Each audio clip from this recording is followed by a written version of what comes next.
welcome to Fine is a four-letter word. Wow, it's been a long time since I've recorded a new episode, and I am super excited to be starting season 3. My guest today is Dave Hauser. Welcome to the show. Oh, thanks for having me, Lori. My pleasure. I am super excited to get into your story because one of the themes that we are going to be talking about in season 3 is sabbaticals and taking sabbaticals and how do you do that? And I know part of your story involves a sabbatical story rolling out still as we're speaking. So that's right. I'm eager to hear it. But first, let me ask you, what were the beliefs and values that you were raised with that contributed to making you who you are today? Oh, that's a great question. The one thing my parents instilled in me first and foremost probably was you got to work for everything you get in life. Right? Nothing's given to you. And that's when you're a kid, you don't really think about that. As I've gotten older, that's like 100% true. And it's what I talked to when I was coaching. I was a college coach for 20 years. I would always talk to kids. You have to put forth the effort and get it. What you get out of it, you're going to get out, or what you put into it, you're going to get out of it. And same thing I do with now I work in personal finances, and I talk to the clients the same way. It's like you're going to get out of this whatever you put into it, right? There's work you have to do. It's not just me telling you what to do. So that's really become really important to me. This be honest with people too. That's the second one. Be honest, right? Because if you're not honest with people, you're just creating a whole nother problem down the road. Right. And most importantly, be honest with yourself, right? That's what I've come to learn over time is be honest with yourself. And if you say you're going to do something, do it. And if you don't think you're going to do it, don't commit to something, right? Yeah. Yeah. That's a hard one to keep being honest with yourself. Like that's harder a lot of times than being honest with other people. Yeah. And I'll never forget. It's kind of, oh, go ahead. It's kind of backwards though, right? Right. If you can't be honest and keep commitments to yourself, how on earth can you be committed to somebody else? Right. Right. Because yeah, so exactly. And I always think about the phrase I heard somewhere about if you can't keep commitments to yourself, then you're training yourself not to trust yourself. That's right. Yeah, exactly. Because I'll tell you, there's kind of a funny joke between my friends and I. It's like, if I say this is years ago, if I said I was going to do something, everybody knew that I wasn't going to show up. And it wasn't until like 3 or 4 years ago that I was like, wait a second, that's not actually funny. It's not funny. That's not funny at all. Right. Because it made me think about how good of a friend I was to those people. And I just wasn't committed to anything really.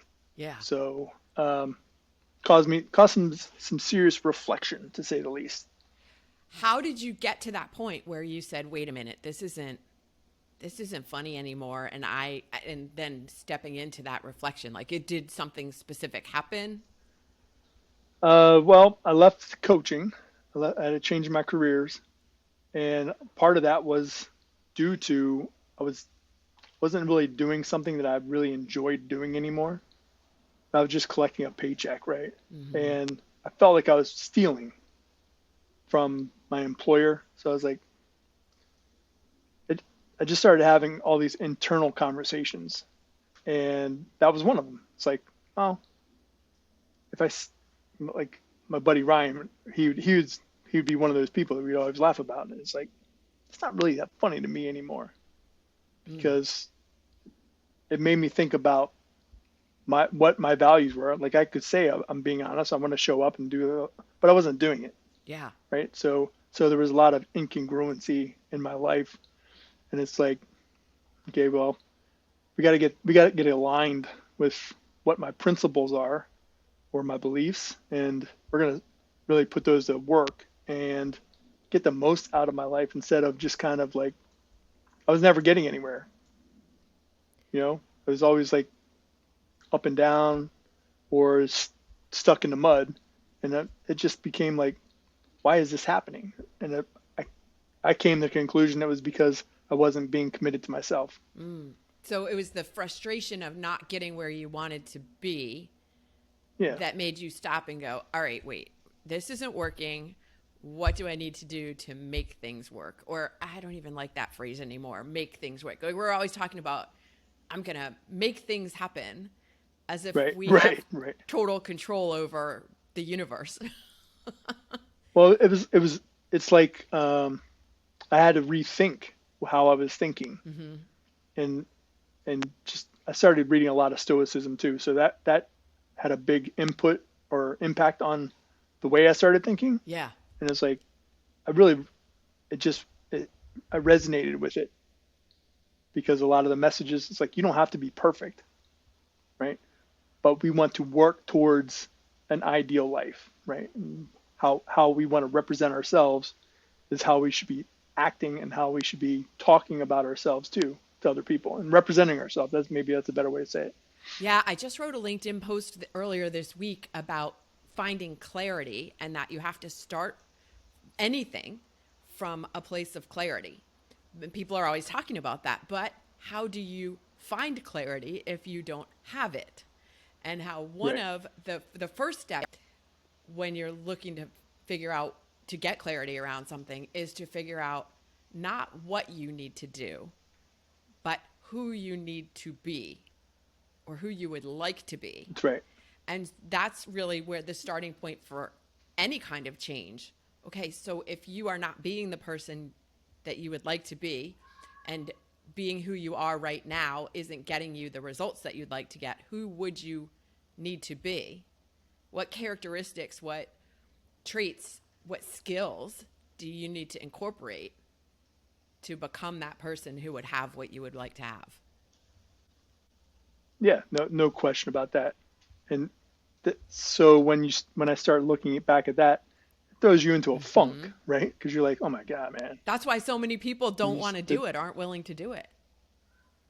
yeah, and the negative self-talk became really strong, and there was like a two month period, maybe a little bit more, where I was just like really down on me. Um, I went for this was during COVID too, so it was like that didn't help the situation. But one day I just ended up, I was like, I'm going out. I need to go for a drive, and I went for a drive, and it was, all of a sudden things were like just kind of falling into place, like because I'm in a new situation. There's different things going on around me, and I'm just like, I don't want to live this way anymore. I mean, that's literally what I said. It's like I don't want to live this way anymore. There's more to life that I want to experience, and how do I do that? How do I get out there and do the things that I want to do? And just kind of started working towards that, slowly, one thing at a time. What did you have to untangle yourself from? Yeah. So one was a relationship. The relationship I was in at the time, I'm in a new field. I'm in a completely different career. uh, and I was alone. I didn't have the support from the person I wanted. I craved support from the most. And your parents are always going to love you and they're always going to support you, but nobody really knew what I was Yeah. going through as far as becoming a business owner for the first time in my whole life. It's like, I don't know how to fucking be a business owner. I don't know anything about running a Did your business. parents run businesses or Let were a, they employees? Okay. no, I grew up in a blue collar, what is it, suburbia family, Uh-huh. and had the greatest parents in the world. Gave me everything I could ever ask for, but we never really understood money, right? Or we never had those conversations, and so I never really understood my own financial situation until I was undergoing all this stuff started at roughly the same time, because I'm just looking at every aspect Uh-huh. of my life, and finances was just one of them. So I decided to make the change to a different career. My wife at the time was just, she couldn't understand it, right? Because I didn't have this cool job anymore, right? I wasn't working in athletics, and that's Yeah. exciting. But I wasn't excited about it, and I hated sports. But she kept telling everybody that's what I Uh-huh. did. even though I wasn't in the field As if anymore. that's who you were. And that, Like that was your identity. uh, yeah, and it was Mm. to her. And when things we finally formalized, everything at the end, and I was like, you know what, I did change, like because she would say that all the time. You changed after you left coaching. I was like, I did. I Mm. 100% did, because I'm a better person, Yeah. right? I have more interests, right? I want to take up photography. I'd like to take up some type of painting class, you know, all sorts of things. Like to take more cooking Uh-huh. classes. Um, and we talked before when I saw you earlier this year that I'm planning on driving around the country, Yeah. I right? love this. This is what Yeah, I want to get into talking about too, because yeah, I took my sabbatical. And it's interesting, as I was talking to somebody at a networking event earlier this week too about sabbatical, and he was saying that he attributes that word to academia, whereas I don't. I know that that is a thing in academia, in people, professors take sabbaticals, but I also see it as much bigger. And I like using the word to describe any, like, taking a break from whatever it is you're doing to go do something, to travel, to experience some yeah, new things. And I love that you're doing this. So tell me more. Tell my audience more about what you're doing. yeah. Well, when I think of sabbatical, I think of pilgrimage Mm, for whatever okay. reason. I always tie it to, like, it always sounds like a religious connotation to Okay. me. Um, but for in this scenario, that just kind of hit me as you were talking. It's like it's more of a pilgrimage for me, um, or an adventure. I like to tell everybody I'm on this grand Mm-hmm. adventure. And so I packed up all my stuff into 5 crates, 2 dogs into a 4 runner, and I came down to Georgia. To just there's a community down here of people that are ultra supportive of me, helping me build what I want to build, which is the lifestyle that I Mm, really want. That's to work wherever I'm at, yeah. right? Doesn't have to be in a particular area, but if I'm on the road, I still want to be able to work. So I got this crazy idea that I have an American bulldog, and he loves swimming, and he's getting older. So I came up with this idea that I want to drive Hank around the country and take pictures of him or videos of him swimming and all over the place. And that morphed into, well, it's not just for Hank. It's you know I've said I've said for at least 5 or 6 years that I wanted to explore more of this Mm, country, and there's a whole section of the country that I've never been to. So I don't have I'm not that I have to really answer to anybody, but I don't I'm not I'm not answering to yeah. anybody. Yeah, I'm just going out and living the life that I want to live, and I want to meet more people, uh, eat interesting foods across the country. Like, I'm a little bit of a Yeah. foodie, and just find like remote spots to camp or to eat or meet people with and learn their stories. Because the more I'm out, the more people are really They interesting, absolutely are. like really interesting, and there are so many amazing people out here. Like, I was at a veterans event last week, and some of the stories that I was hearing were just, I mean, they were in a sense of Yeah. awe. I was like, man, these these people are doing it, man. They're doing what they want to do, and they love it.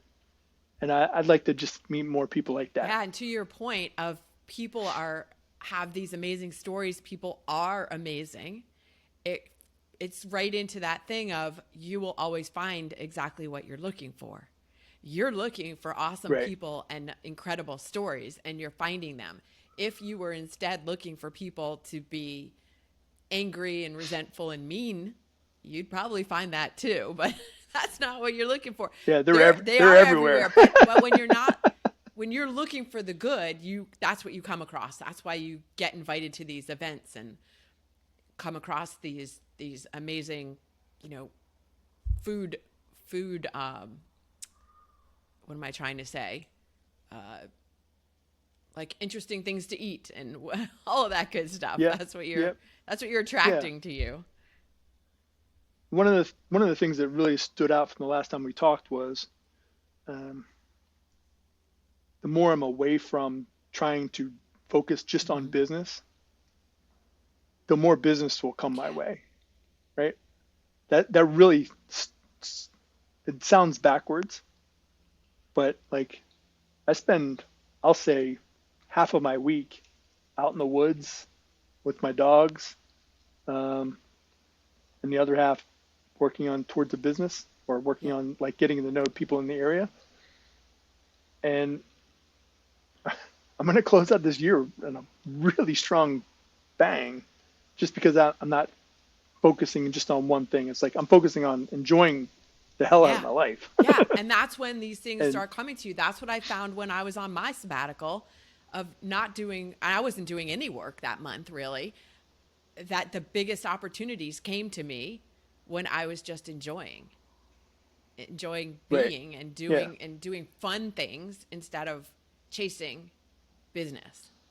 right, Yeah. right, yeah, because chasing business sucks. It totally sucks. But back to the thing you said at the very beginning of our conversation today, which was that your parents taught you about hard work and that hard work was the key to success.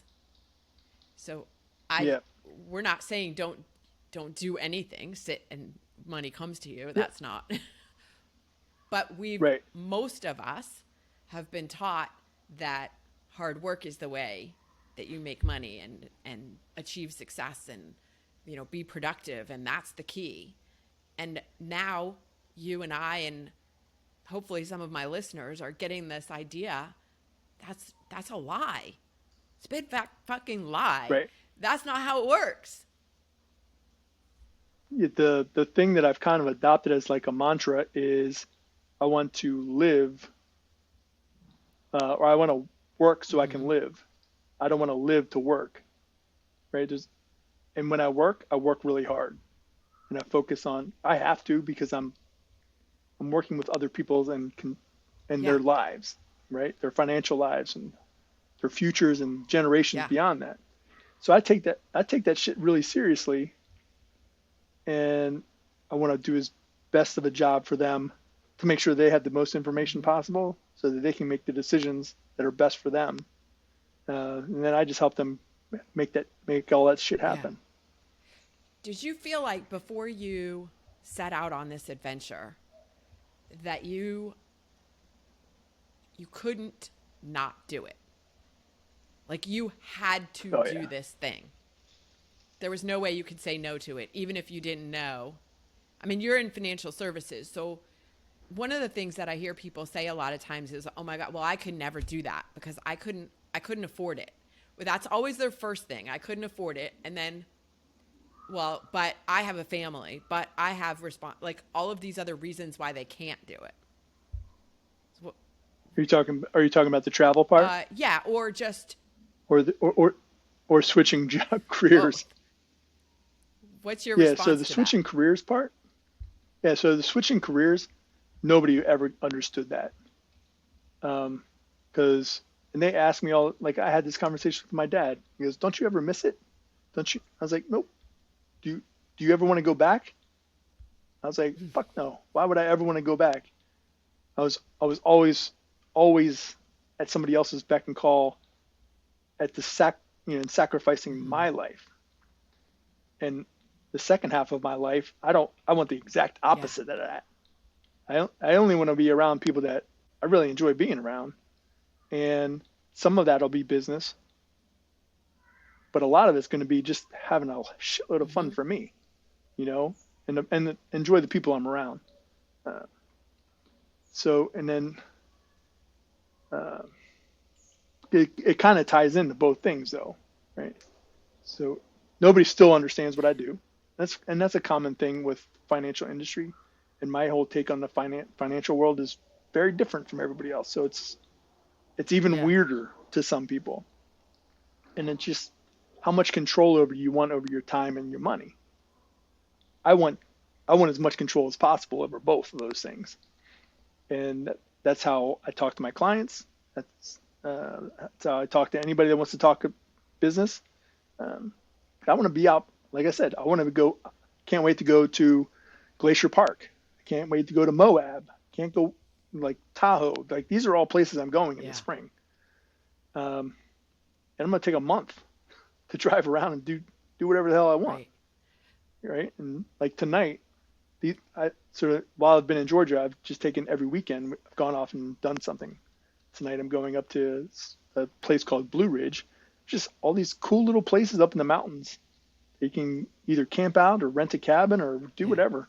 It's like I would never have done this stuff 20 Uh-huh. years ago. Right. Because you were a different person. Like that, like Yeah. people. Yeah. Yeah. So when going back to talking about what your former wife was saying about you've changed, we have all changed, hopefully, in the past 20 years. Yeah. It, you're either growing or dying. So change is inevitable. Yeah. And I never wanted to be the same Right. person, right? Even as a coach, or even 20 years ago when I first got into coaching, it's way different the first year after coaching. Then 10 years and 20 years, I'm a different Yeah. person, completely, because I'm way more confident. Right. One, in myself and my abilities in that part of my life. But then you start getting into other things that interest you, Yeah. or things that once interest you, like sports, don't really interest me that much anymore. I'd rather be doing some other things. Not that I can watch sports Yeah. now, but there was a time where I couldn't stand watching Because sports. you were just so burned out of it. Yeah. Yeah, yeah, and I just it just wasn't a healthy situation to stay there anymore, and I just one day up and quit, and then jumped into a completely different field. And the mistake I made was I didn't take a break. Right, I should have been taking the sabbatical at that time, not six Yeah. years later. Because I thought that I just had to jump in and start working as hard as possible, Right. right? To the point you were making earlier. Put in the time, you do the grind, you do all this other bull crap. And it's like, that's the way to be as unhealthy and unhappy as possible. Right. Right. But yes. And it's easy to say, just stop doing that. But our brains are wired to believe that that's the truth. And our brains are wired to work that Right. way. So what have been some of the things that you've done, tools maybe that you've used, or courses, books, whatever? How have you started rewiring your brain to allow you Yeah. to do this? No, great question. One of the biggest changes was I read a book called The Comfort Crisis, and it was like a smack to my face that, hey man, you haven't been physically challenging yourself.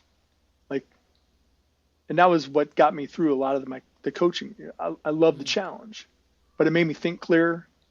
And so when I wasn't being as physically active, and I certainly wasn't challenging myself, I put on a lot of extra weight that I was like, oh my gosh, like who is this Right, dude? right. Where did this guy come from? Yeah. So I just started training for 10 minutes a day. And that led to up to 2 hours at a time for sometimes, because I would go off on hikes and first thing in the morning. I would do it first thing in the morning. And next thing you know, I'm down 20 pounds. I have all this energy. I'm super excited to about my business Yeah. again. And I feel really good about me, right? Inside my own skin. I wasn't sore all the time, even though I was training for longer periods of time. And then I ran a 25K trail race and never have done anything like that in my life. And I'm like, this is cool. I can do almost anything if I'm putting the time into taking care of myself first and not putting other people ahead of me. Cool. So what I hear you saying is that 'Cause- you read this book that inspired you to start taking action and Yeah. like just doing things. You didn't even start with that much time. 10 minutes. It's like when I talk Yeah, to people about meditation 10, and they're like, well, I don't have an hour. You don't need an hour. Start with 5 minutes, the, 10 minutes. share you a funny story with you, because at the same time I was making a commitment to drink more Okay. water, right? Because I would take water bottles and I'd put them strategically all around the house. I'm like, this is it, man. This is how I'm going to form this habit. And how many of those water bottles did I drink through the day? One. Well, Zero. okay. I wasn't drinking any of them. So what I started doing was, first thing before I drank any coffee or did anything before I fed my dogs, was I would drink 24 ounces of water. And then I'd feed my dogs, and then I would go train Uh-huh. for 10 minutes. And I was like, I'm going to do this every day. And I've done it every day since May 21st, May 21, right? Every day I've done some type of physical training, not Yeah. really hard stuff, but just active. Um, and then all of a sudden it was like, just things just started clicking. Like my business picked up, Mm-hmm. the way I felt about myself picked up, my relationships with friends picked up, my relationships with my parents and my sister were enhanced. And it's like, this is really cool. We're gonna keep Yeah. doing this. So small steps leading to enormous changes or enormous benefits. Yeah, it's, those small things really made a huge difference, and I do them every day Yeah, religiously. that's really the key. I believe is the consistency. It's not how Yeah, hard or how um, long you do them. It's the consistency in doing them. because it comes back to what we were talking about earlier. That's the commitment I made Mm-hmm. to myself, And you kept it right? I this told time. myself I told myself I was going to do it, and I will do it every day. 10 minutes is all I'm really Yeah. looking for, Yeah. right? And to drink and to get that first thing of water in my system every day, because I'll end up drinking more Right. water, But just to get yourself kicked off right? on the right foot. Yeah. Yep, yep. And if I do that every day, I'm going on the right path. Awesome. So back to the question of, but I can't afford this. That's something, because when we talked to, when we met up earlier this year, we were talking about how this is part of your journey, is your desire to help people figure out, Right. okay, so if you say you Yeah. can't afford it, talk to Dave. He'll help you figure out how you can afford it, right? Yeah. Well, it came down to, I heard a great way to describe it the other day. You have to do an autopsy on your Mm, finances, right? Or you can do an audit or whatever you want to call it. But it's like, look at your habits, look at what you're doing right now, figure out what that looks like. mhm. Um, and like when I go through with clients, there's actually a picture that we create for them, a snapshot of what their finances look like when we first start. Then as we start making changes over time, you start seeing dramatic changes, and it's all color coded with red, green, and yellow. So those are easy things for all of us to Mhm. understand. Red's danger, yellow, hey, we should probably look at this. Green, yeah, you're good to go. So it gives us markers to look at things. So if you have $50,000 in debt, this is probably what I'm doing is probably not the best thing for you, At the moment. right? At the moment, it's get these things under control, figure out how to do it, right? So we set up a system. So we set up different accounts, and each account has a specific job and serves a purpose for you, right? One's savings, one's wealth accumulation, one's pay down your debts, right? And then, if there's extra left over, you can just spend that because we've committed money to these other accounts, and these are the accounts that are really going to help you out Yeah. most, right? Because we don't want to live in poverty. We don't have to live on rice and beans all our Right. lives, right? We want to enjoy ourselves too. So we build in like a little bit of a cushion for that, and eventually you a person's going to come to the point where, like, okay, I have this amount of money saved up. I think I can take a week, go away for a week, right? So just like the water thing, it's take a Yeah. small step. You don't have to go buy an RV or anything. Go rent an Right. RV. Go camping. Yeah. You know, because you may not even like it, right? Right. Well, yeah. And so it's just one of those things where it's like, go try it, go experience it first, and you may realize that's not what you want. So while we keep building your money and the habits for your money, you can go and experience all sorts of other things that you want to enjoy. And you find something that you really get excited about, dig into that more. Like if a person, I talk to a lot of people wanting to start a business. So if you want to start a business, okay, here we're going to help you start. We're going to help you set up a business, this entity, and then help you be as efficient with it as possible. But it's all part of that. That's just part of a tax strategy for people. Yeah. But nobody ever told me about any of that stuff. So I feel like it's my obligation of just giving that back to people, right? Because if somebody would have told me about this 10 years earlier, I may or may not have done something, but eventually something clicked in my head, and I'm like, you know what? I want to go do more stuff for me. I want to travel more. Right. So. Yeah. Well, everything happens in the time that it is supposed to. That's right. I feel like the theme of this episode is that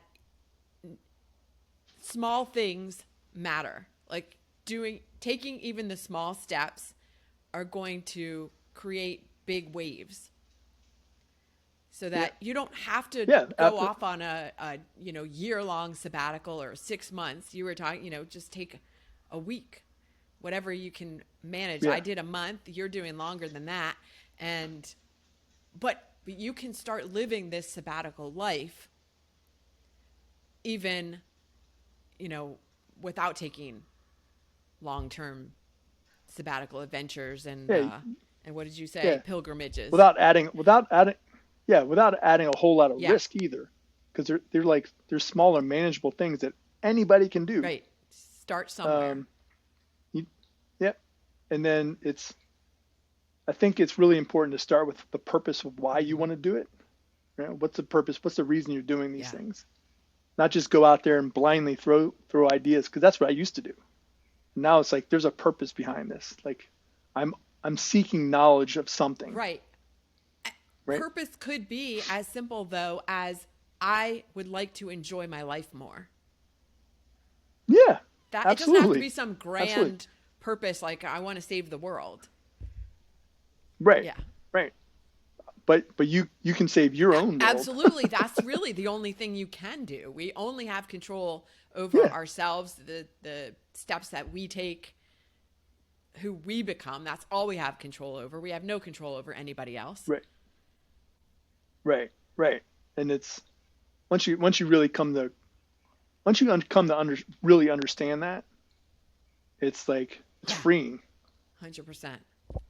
Because you're answering to yourself more than anybody else. Right. Oh my gosh, I love that. We're answering to ourself, which is what we tend to not do, but is the most important. That's a great place to finish this conversation. However, we're not quite done yet, because the last question always is, what's your hype song, Dave? What do you listen to when you're needing an extra boost of energy?